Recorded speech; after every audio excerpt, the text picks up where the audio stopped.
Good evening and welcome to NTD News. I'm Stephanie Cox. Here are today's top stories. The judge in the Trump classified documents case has set a new trial date that comes before the 2024 presidential election. What she says about Trump's argument that he can't get a fair trial. The White House announces new actions to regulate AI, what Microsoft, Google, and other AI giants are pledging to do, and what could come next in legislation. Data about decreased border encounters questioned. And a new whistleblower allegation revealed today. Did U.S. Customs and Border Protection retaliate against one of their own? And what role does the U.S. play in the Indo-Pacific when it comes to countering communist China? Two Biden administration officials break it down for us.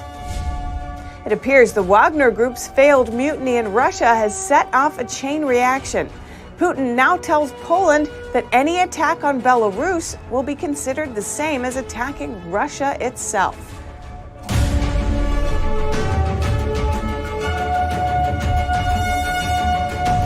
In the Trump classified documents case, today Judge Eileen Cannon set a May 2024 trial date.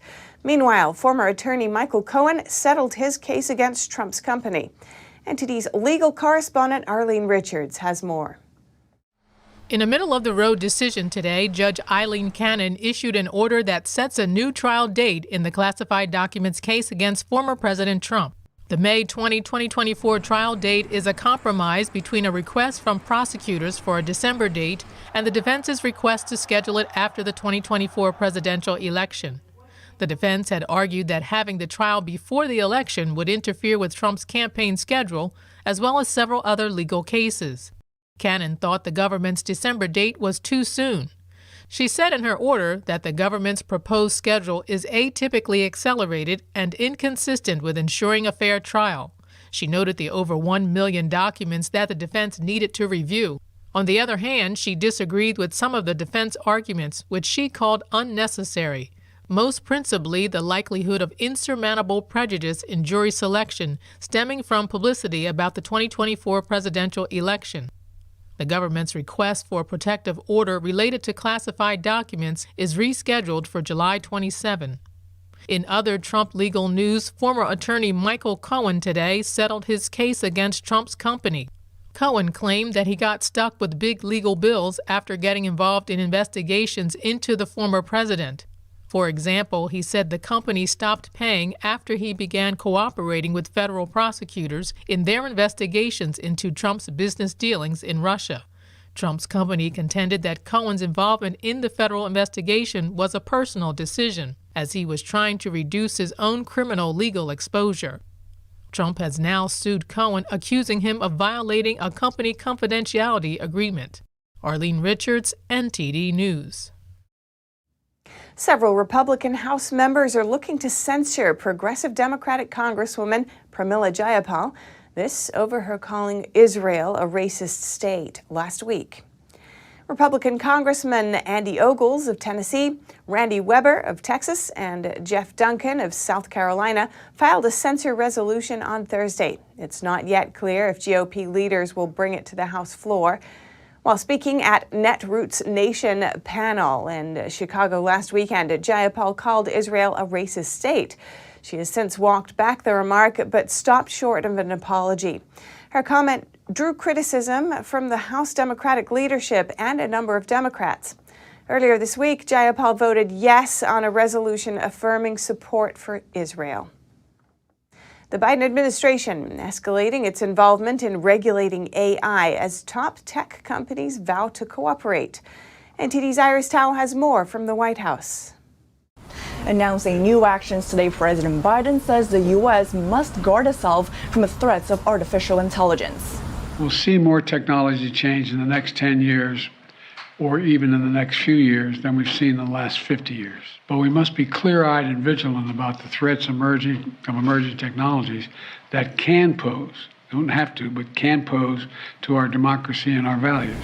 The White House announced on Friday that 7 leading AI companies, including Google, Microsoft, Meta, and OpenAI, have all agreed to make sure that their AI products are safe before releasing them. And as part of the new pledge, these companies will also have to make it easier for users to determine if an image, a video, or a text was generated by AI instead of humans. To develop safe, secure, and trustworthy technologies that benefit society and uphold our values. These commitments are real and they're concrete. But even with the new pledge, President Biden says there still needs to be new laws to regulate the fast-evolving technology. And we're going to work with both parties to develop appropriate legislation and regulation. And President Biden says that in the coming weeks, he will take executive action to regulate AI. Reporting from the White House, Iris Tao, NTD News. A new whistleblower allegation, this time about retaliation at U.S. Customs and Border Protection, or CBP. This as the Biden administration claims border encounters have dropped due to their new immigration policies, though some are challenging the data. NTD's Melina Weisskopf reports from Capitol Hill. Two committee chairmen, Comer of Oversight and Green of Homeland Security, sent a letter to CBP commissioners. In that letter, they detail allegations from a whistleblower who accuses the agency of retaliating by relocating Chief Patrol Agent Gregory Bovino from his El Centro Border Patrol sector to the D.C. headquarters. This is after the chief gave a transcribed interview to the committees, and also CBP did not allow the chief to come and testify publicly before Congress on the border issue back in February. Now the chairman want a briefing from CBP as well as documents related to their decision to relocate the chief. And this comes at a time when the Department of Homeland Security is reporting a 65% drop in the number of illegal encounters since May. Critics argue that this is simply because the Biden administration's policies are changing the way they're processing what would be illegal immigrants. Here's how Congressman Chip Roy explains it. That we've had almost 500,000 people processed through the One app. So all we're doing is diverting how people are coming to Texas. But DHS Secretary Mayorkas says that these newly created legal pathways deter cartel smuggling. We use our discretionary authority under humanitarian parole. We have sought to disincentivize people from taking that dangerous journey. And Democrats defend this, saying that policies like this are what's needed in the current geopolitical atmosphere. The world is economically devastated, and the only game in town, meaning the only economy in the world today that is hitting on all 8 cylinders, is the United States of America. But Republicans are sticking to their point of view that Secretary Mayorkas has lost operational control of the border. Some Republicans have filed articles of impeachment against Mayorkas to remove him from office. Others want to cancel his salary. Reporting from Capitol Hill, Melina Weisskopf, NTD News. And how does the U.S. strategy in the Indo-Pacific shape global dynamics? And what role does China play in that region? Two Washington officials made some assessments today. NTD's Sam Wang brings us the details. The Brookings Institution hosted 2 Biden administration officials discussing the strategic importance of the Indo-Pacific alliance. We believe that much of the history of the 21st century will be written in the Indo-Pacific. America's future security and prosperity is inextricably linked to developments in this consequential region. Dan Crittenbrink serves as the Assistant Secretary of State for East Asian and Pacific Affairs. He noted that the U.S. is committed to strengthening partnerships in the Indo-Pacific to enforce rule-based international order. Crittenbrink mentioned that China remains a challenge for regional security, and the best way to manage that hurdle is to bolster allies. We have a regional strategy of which China is a part and not the other way around. Our allies and partners are intrinsically valuable to us. That's going to be the focus of our efforts across the region. China has recently stepped up its aggression in the Indo-Pacific region. Back in May, a Chinese fighter jet made a dangerous maneuver towards a U.S. aircraft, cutting right in front of its nose. According to the U.S. Indo-Pacific Command, that move forced the U.S. aircraft to fly through its wake turbulence. On the defense front, Eli Ratner, the Assistant Secretary of State for Indo-Pacific Security Affairs, said that Washington is working closely with Australia and the UK. So a conventionally armed, nuclear-powered submarine for the Australians that we would be working on trilaterally with the UK as well. We completed a decision around the optimal pathway at the end of the 18-month consultation period. As for Washington's next move in the Indo-Pacific, Secretary of State Antony Blinken has a trip to the region scheduled for next week. He'll be visiting Tonga, New Zealand, and Australia. Reporting from Washington, D.C., Sam Wong, NTD News. Up next, Florida considering legal action against Anheuser-Busch. Governor Ron DeSantis says investments in Bud Light's parent company are hurting the state's pension fund. And a Southern California school district votes to require schools to notify parents if their child identifies as transgender.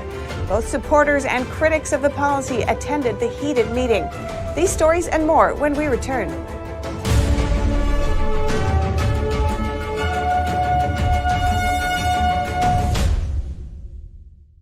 Anyone who's ever sold a home will tell you it's really hard. And it's one of the biggest financial decisions you'll ever make. That's why who you work with matters. Together with HomeLight, we take care of every detail.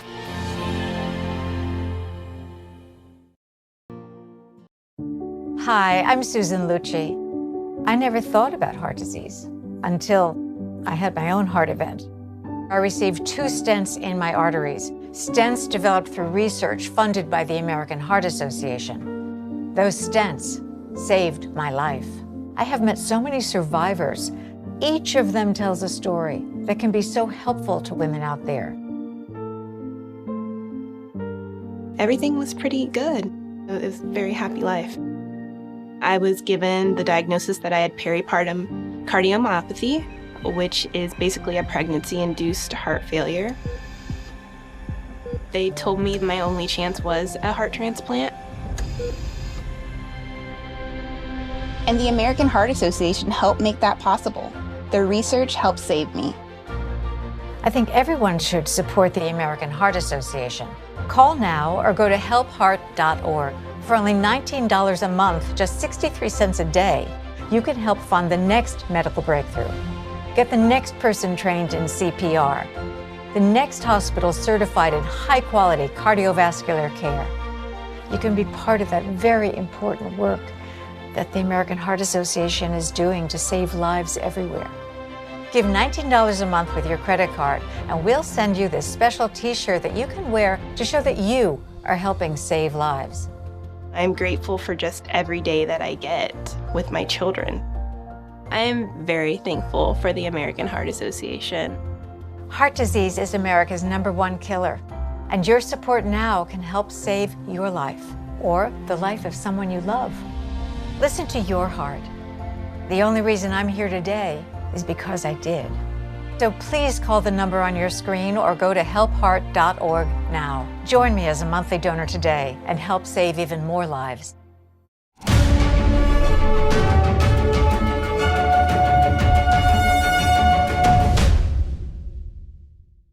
Florida Governor Ron DeSantis going against Anheuser-Busch. Florida's state pension fund is invested in Bud Light's parent company, which the governor is now investigating. NTD's Arian Pazdar has more. Florida Governor Ron DeSantis is reevaluating the state's pension fund investments in Anheuser-Busch. The beverage company took a huge hit in sales. That came after Bud Light worked with transgender influencer Dylan Mulvaney for promotional content. Months afterwards, Bud Light sales are still down over 20%. DeSantis now says the company violated legal responsibilities to its shareholders. Companies are supposed to aim for maximum profit. DeSantis alleges Anheuser-Busch put ideological motivations before profit. The governor sent a letter to the pension fund's interim director, writing, "We must prudently manage the funds of Florida's hardworking law enforcement officers, teachers, firefighters, and first responders in a manner that focuses on growing returns, not subsidizing an ideological agenda through woke virtue signaling." DeSantis told Fox News that the fund already took a hit due to the drop in Bud Light sales. Watch.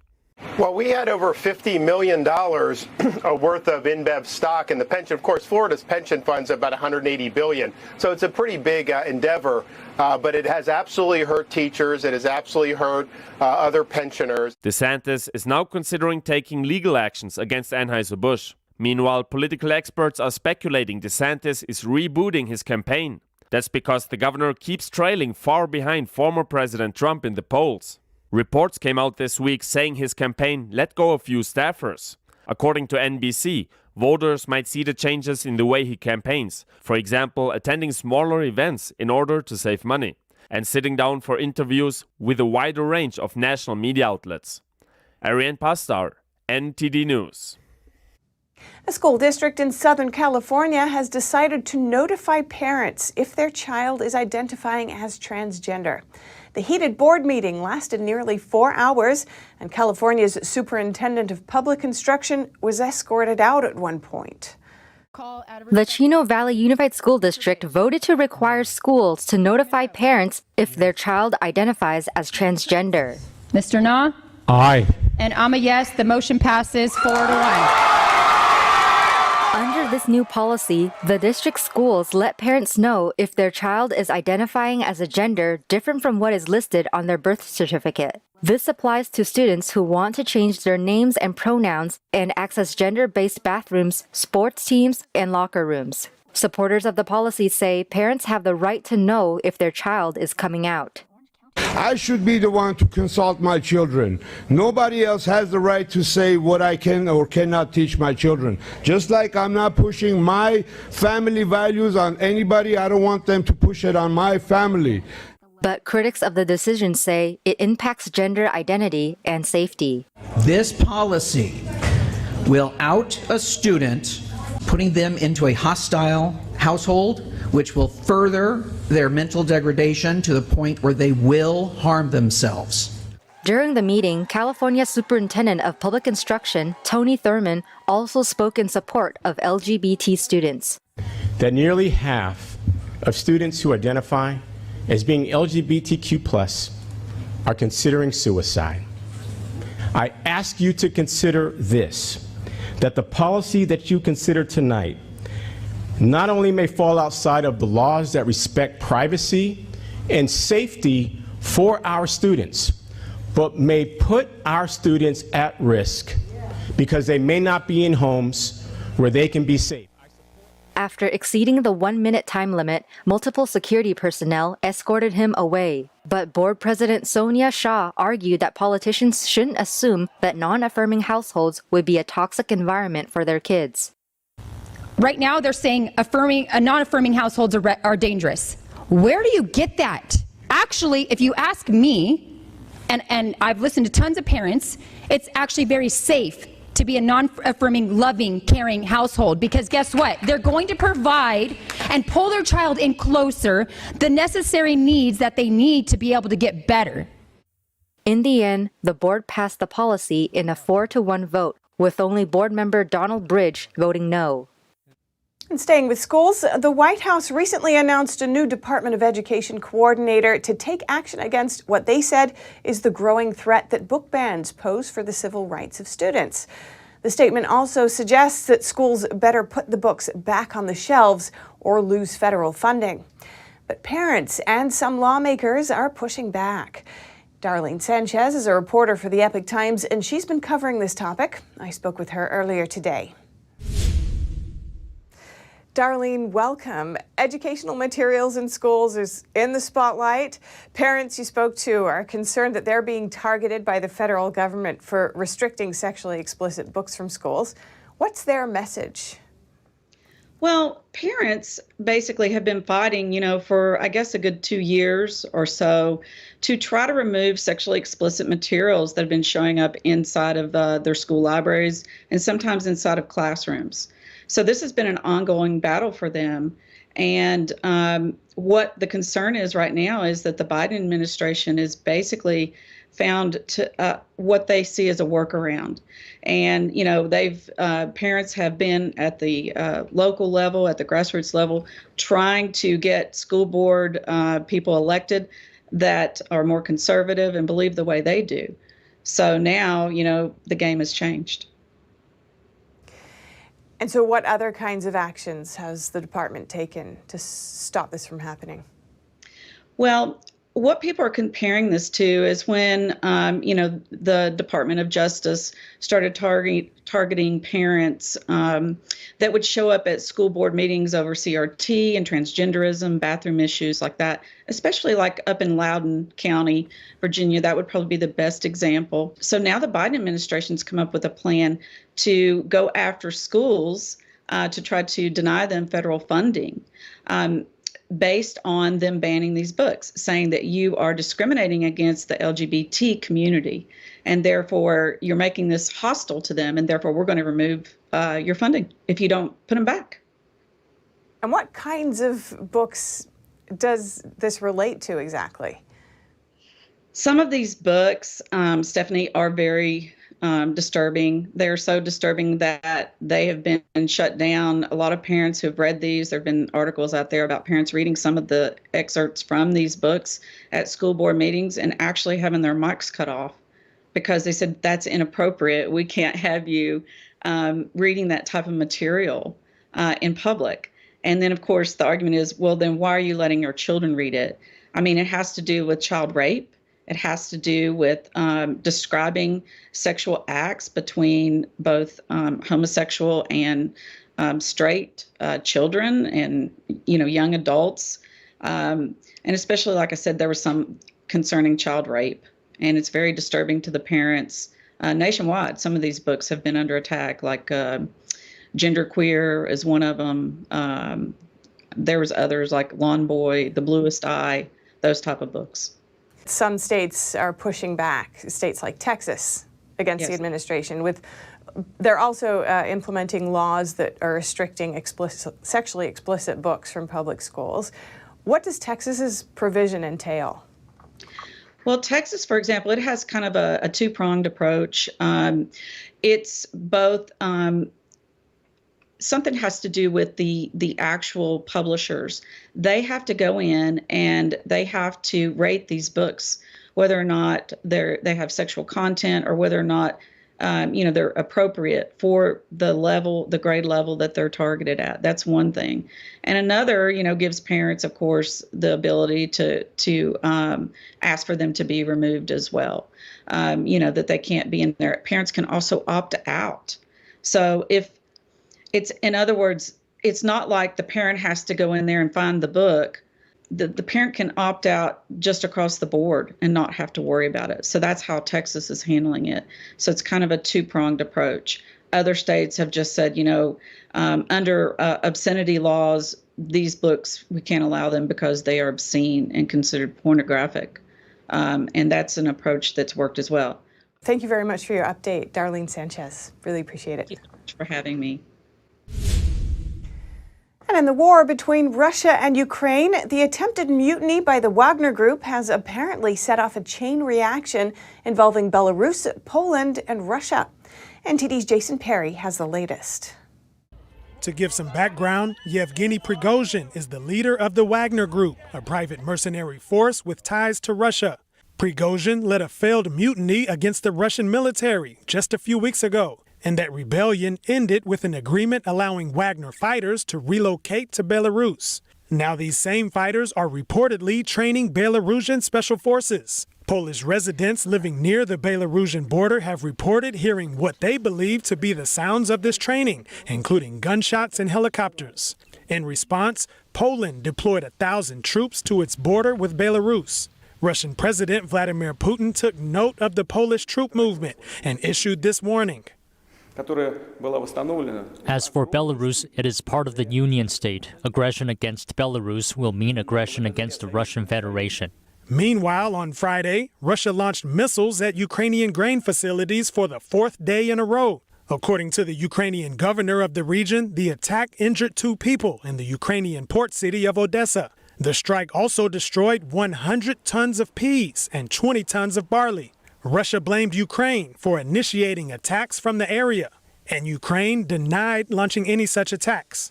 And most recently, Ukraine also denied being ungrateful for the weapons packages it received from other countries. British media quoted Ukrainian President Vladimir Zelensky as saying British Defense Minister Ben Wallace should let him know how to get up in the morning and express his gratitude.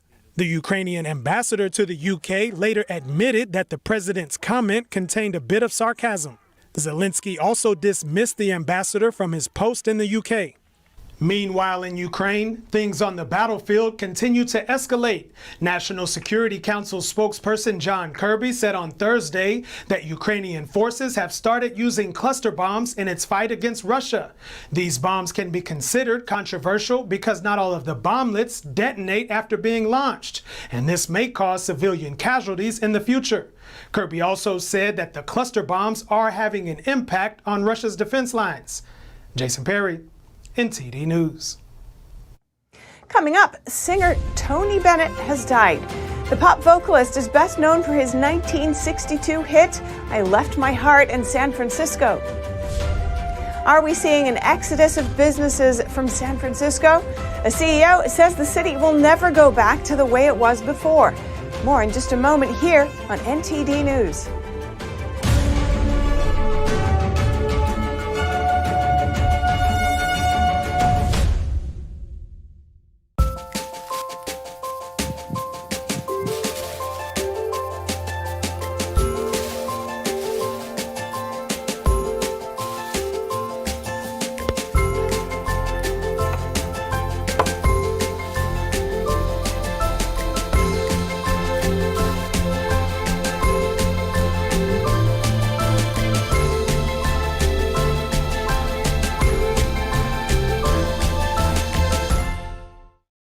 Did you know ESG is impacting every part of your life? From rising gas prices to global food shortages to out-of-control inflation, even losing your freedom of speech and being censored on the internet. It's all being driven by ESG ideology. Who's in control? What can you do about it? Find out in The Shadow State, the first documentary exposing ESG. The ESG movement of governments and corporations operates in the shadows. Only the light of truth can expose it. Watch The Shadow State documentary, streaming now. Wow, it's so soft and smooth. It's cool to the touch. How did you do that? Well, we took MyPillow's patented fill and combined it with this new technology that we didn't have back then when I invented MyPillow to bring you the best pillow in history, MyPillow 2.0. Because of all of you, MyPillow 2.0 has been a huge success, and now we're bringing you our best-selling Go Anywhere MyPillows with the same temperature-regulating technology. Made with my patented adjustable fill and brand new cooling fabric, they're truly the next generation of MyPillow. So go to MyPillow.com or call the number on your screen. Use your promo code to save over 60% on our MyPillow 2.0 4-pack special. You'll get 2 MyPillows and 2 Go Anywhere MyPillows, regular $259.92, now only $99.98. King size just $10 more. This is a limited time offer, so please order now. We would like to help you maintain a healthy body and mind so that you have the strength to enjoy a productive and fulfilling life. We want to keep you informed so that you can make the best decisions to support your family. We want to offer you the best education so you can join us in building a positive future for humanity. We hope to inspire you with goodness and compassion, to nurture your heart and soul with love and kindness, and fill your spirit with positive things. We'd like to share the tastiest meals with you, because you are part of our family. We want to bring you the most interesting and exciting things so we can enjoy every single day together. Ganjing World, technology for humanity.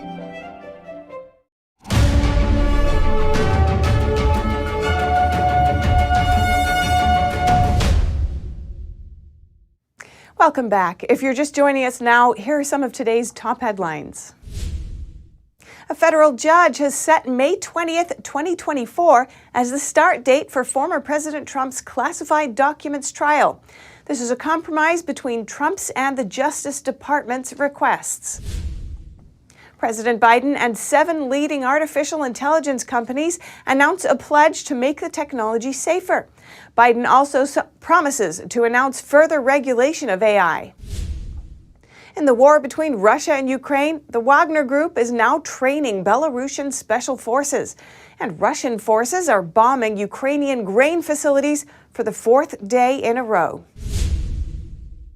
Legendary singer Tony Bennett has died. His death today comes years after a diagnosis of Alzheimer's disease. Bennett is known for his prolific and crooner-style output of jazzy standards from the American Songbook.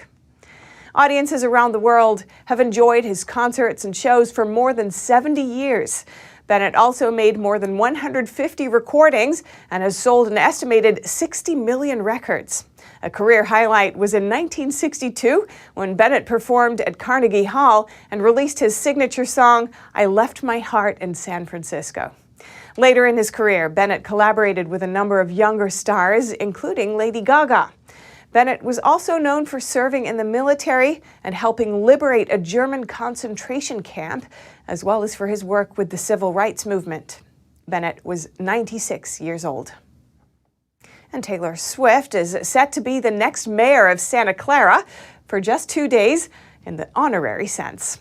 The city has been rolling out the red carpet for the American singer-songwriter as her international tour is coming to Silicon Valley next week. NTD's David Lamb hears from the city mayor, who made a special presentation. The city of Santa Clara is swiftly changing its name to Swiftie Clara due to Taylor Swift coming into town next week. Now we spoke to city officials and big Taylor Swift fans on this big decision.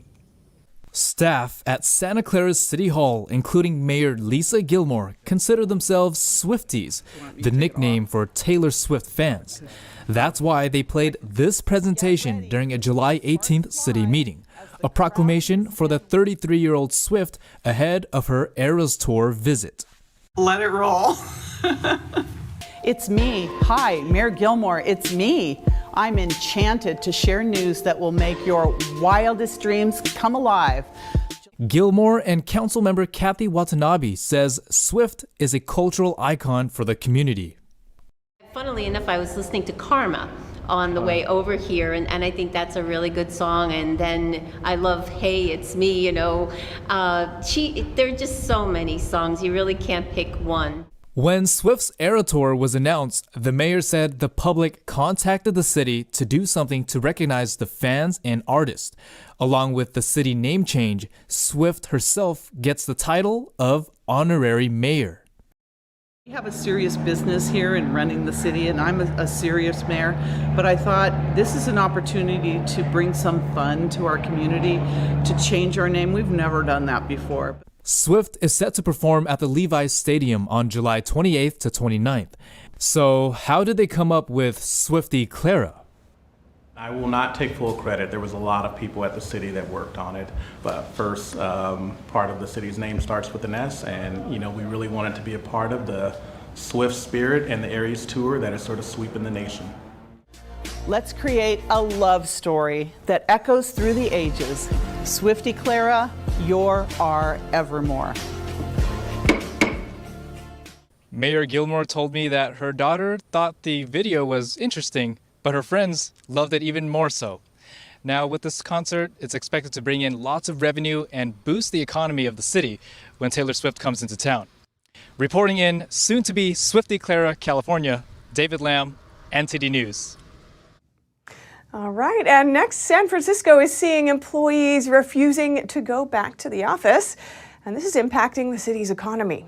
NTD Business's Don Ma speaks with a risk consultant about if remote work is here to stay. And now joining me is Derek Georgino, risk consultant in the greater LA area and NTD contributor. So Derek, it seems like more and more people are now talking about San Francisco's empty office spaces and fleeing businesses. Office workers going remote, it actually reduced the city's tax revenue by almost $500 million. That's according to a study. Maybe start us off with some context. What is happening here? Yeah, well, last week, Salesforce's CEO, Mark Benioff, vocalized his concern about the state of metropolitan San Francisco. This man has a very close thumb on the pulse of what is happening in that city. And what he said, and I quote, is that the city is never going back to the way it was. To your point, An increasing remote workforce is a huge driver of it. Obviously, the pandemic transformed our nation's workforce into a more remote one, and it's resulted in dwindling business hour crowds in a lot of metropolitan areas throughout the United States, but particularly in San Francisco. And I've even seen it myself, serving various clients throughout Los Angeles. I've seen many restaurants and family businesses close in metropolitan areas that I serve because of this increasingly remote workforce. Salesforce CEO saying that it'll never go back to normal. What does that mean, normal, to you? I would say pre-pandemic foot traffic, pre-pandemic business activity. Big brands, huge brands continue to leave downtown San Francisco. San Francisco is undergoing what Axios and many others are referring to as a retail exodus, Don. And you know, bear with me here. There's a little bit of a list that I want to read out. And it's by no means inclusive of all the brands leaving the city, but it's significant. November 2020, during the pandemic, H&M closed its flagship store in downtown San Francisco. March 2021, Uniqlo, multi-billion-dollar clothing retailer, closes its Union Square store. May 2023, Nordstrom, multi-billion-dollar department store chain that many of your viewers are probably familiar with, cited rising crime in the city, closed its San Francisco stores. In January of this year, Meta, which needs no introduction, announced that it's drastically reducing its San Francisco office space. The list goes on and on. Whole Foods, Amazon Fresh, and this retail exodus is doing a lot of damage to the local economy there. All right, just one final question, and this has to do with economic impact with the exodus that we're seeing in San Francisco. I would imagine this would have an impact on GDP overall. I mean, if businesses are leaving, San Francisco is probably getting less tax revenue, and that directly impacts economic growth. I mean, what are some of the economic impacts that you can see? Well, it's also even simpler than that, Don. Like, the population of San Francisco is decreasing in terms of people who just live there. And in the Bay Area, the population of San Francisco, I think, decreased by over 7% from 2020 to 2022. And when retailers leave and they vacate all this office space, it's incredibly damaging to the real estate economy of San Francisco. But when CEOs start to chirp like that, sometimes they vote with their feet and they take off. I would be very concerned if I was San Francisco. Well, all right. Thank you so much today, Derek. Always great to hear your insight. Thanks for having me, Don. As always, appreciate it. Car theft is on the rise, up 1/3 compared with last year. So what should you do if you want your car to remain in your possession? Here are some of the most important tips.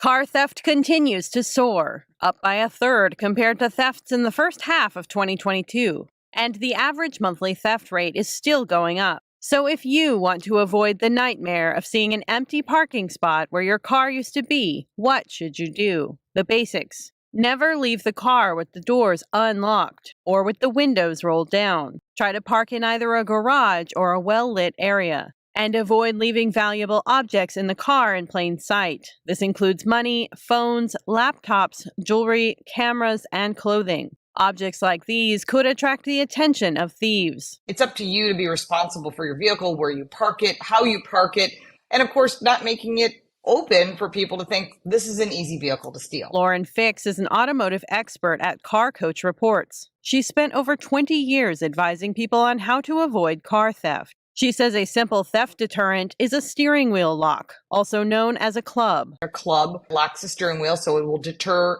visually someone thinking, I'm not going to steal this car. It's just not worth it. Too much time, easy to get caught. To use the club, simply open it, extend the prongs, and have the prongs fit around both sides of the steering wheel. Now you can lock it in place, usually with a key. Now the club will block the steering wheel from moving, making the car very hard to steal. Be sure not to lose the key. There are also many advanced security features. GPS tracking systems. Some cars have these built in. When the car is stolen, you can track its location on your phone. Car immobilization systems. These can lock the wheels or shut off the engine when the system detects something wrong. Interior-exterior surveillance cameras. These help monitor any suspicious activity. One of the most widely used, car alarms. They emit a very loud sound when someone starts tampering with the vehicle. Fake Order, NTD News. Coming up, An Idaho college town has settled a lawsuit with Christians who sued the city after a judge said they were wrongfully arrested during a protest against COVID-19 regulations. And an act of kindness helped to return a woman's lost wedding ring. A scuba diver retrieved the ring from a lake in California. Stay tuned for that story after the break.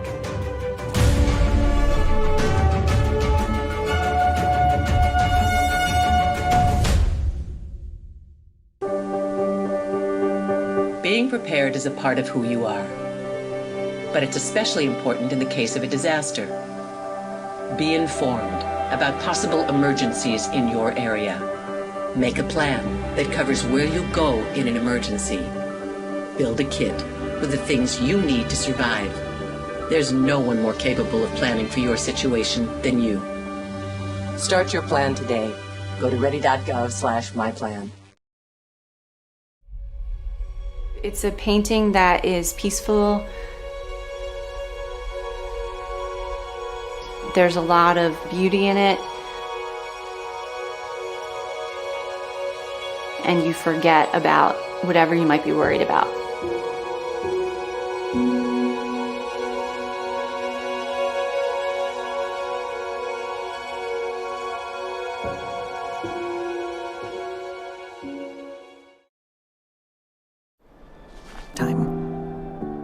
And we're fed up.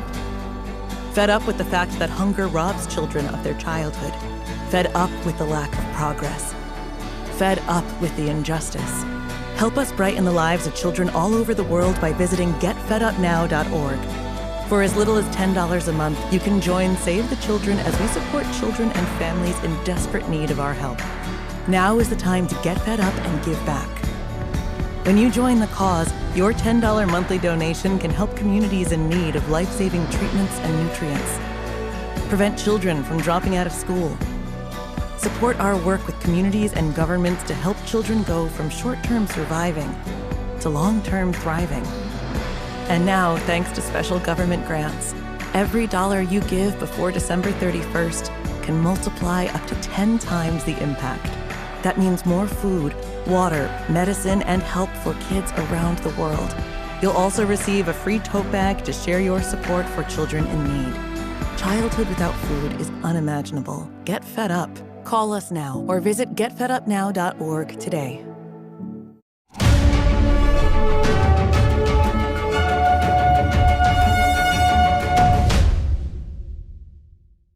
The college town of Moscow, Idaho has agreed to pay out $300,000 to settle a lawsuit with Christians arrested during a COVID-19 protest.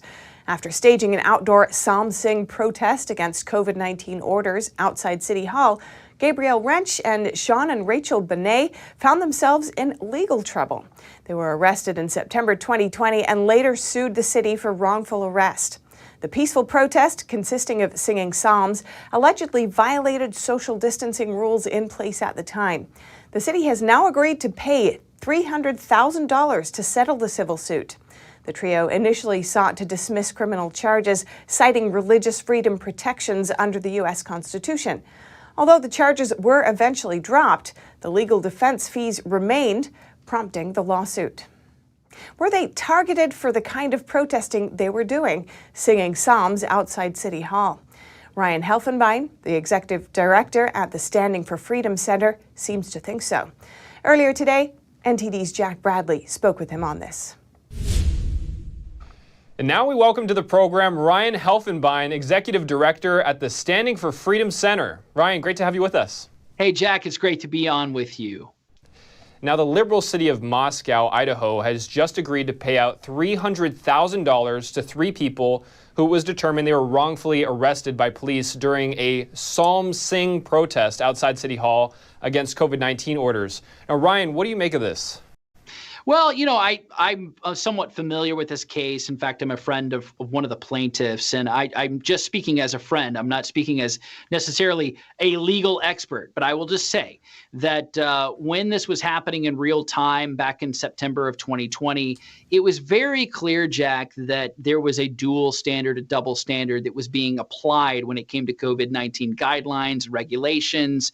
It seemed as though law-abiding citizens, churches in particular, doing the same thing they've always done, which is to meet regularly, as they have had for 2,000 years on Sunday morning for worship, that they were being targeted. You couldn't do that, but you could go to a weed dispensary, you could go to a gambling hall, a casino, you could even go to a strip club.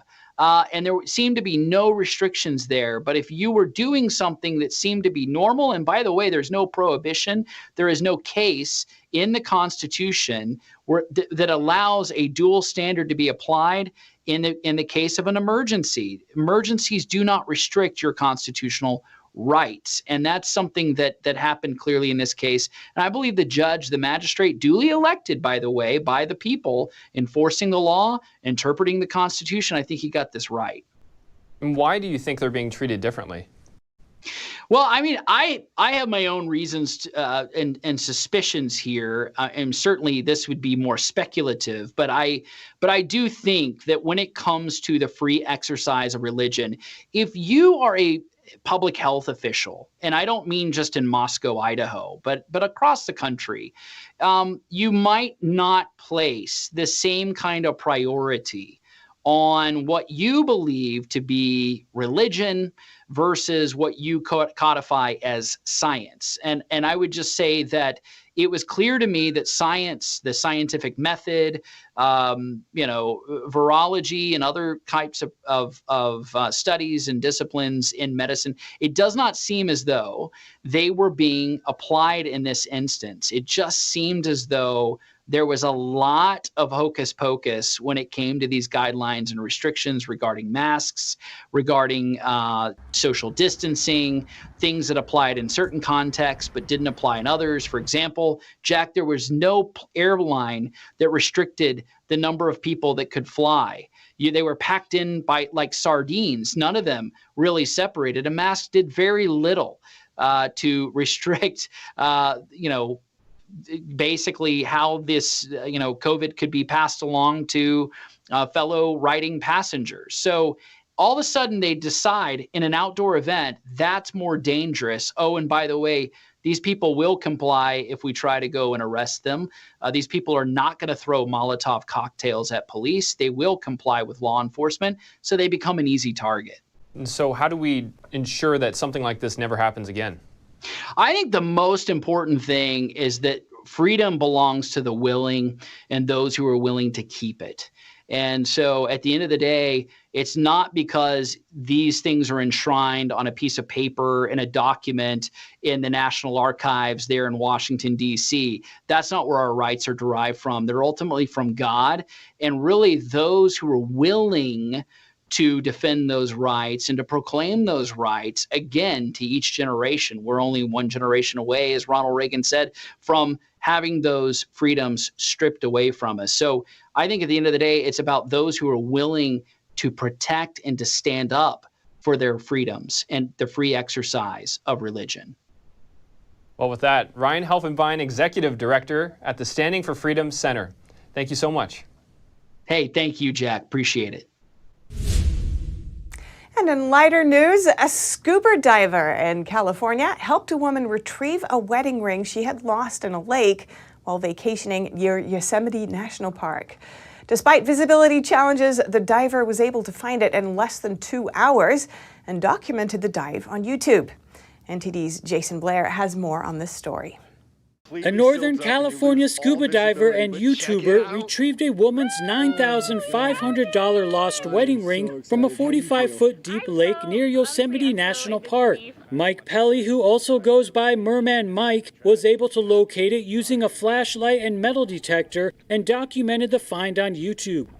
And then I finally pulled up what I thought was going to be another piece of trash and ended up looking at a diamond, and I just absolutely blew up with excitement underwater. Jenny Bowles, the ring's owner, was with family and friends over Father's Day weekend at Bass Lake. While making sure her 2-year-old son didn't swim out too far, she felt her wedding ring slip off. I was really devastated. I was crying with my friends all night that night. She then found Pelly on social media.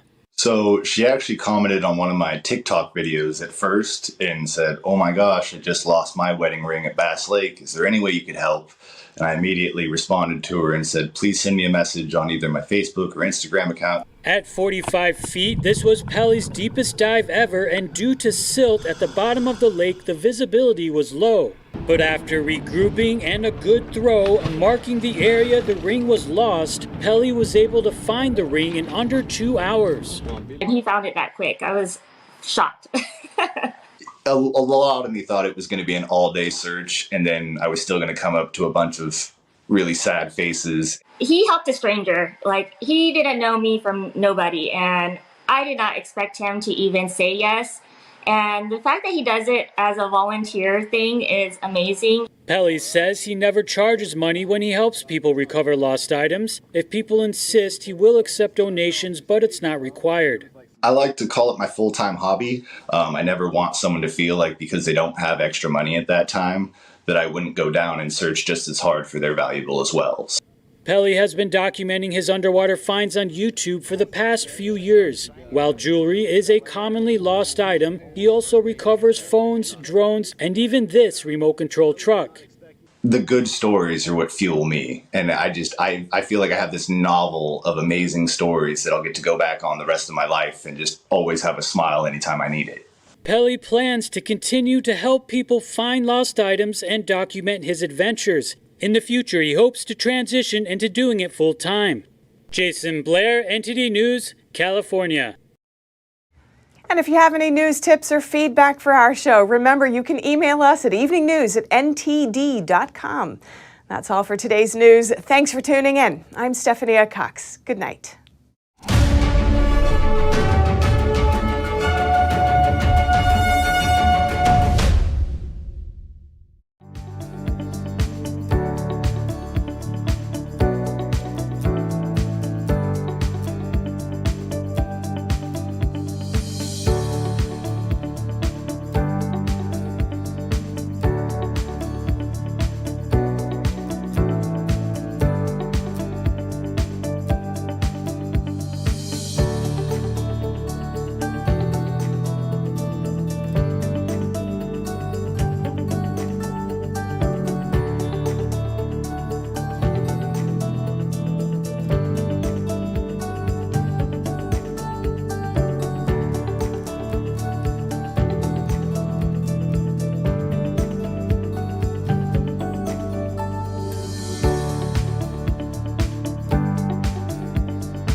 Thanks for watching us on YouTube. Did you know YouTube only keeps selective videos on its platform? So if you want to make sure you get the full picture, just subscribe to our newsletter. Go to newsletter.ntd.com and sign up. It's free.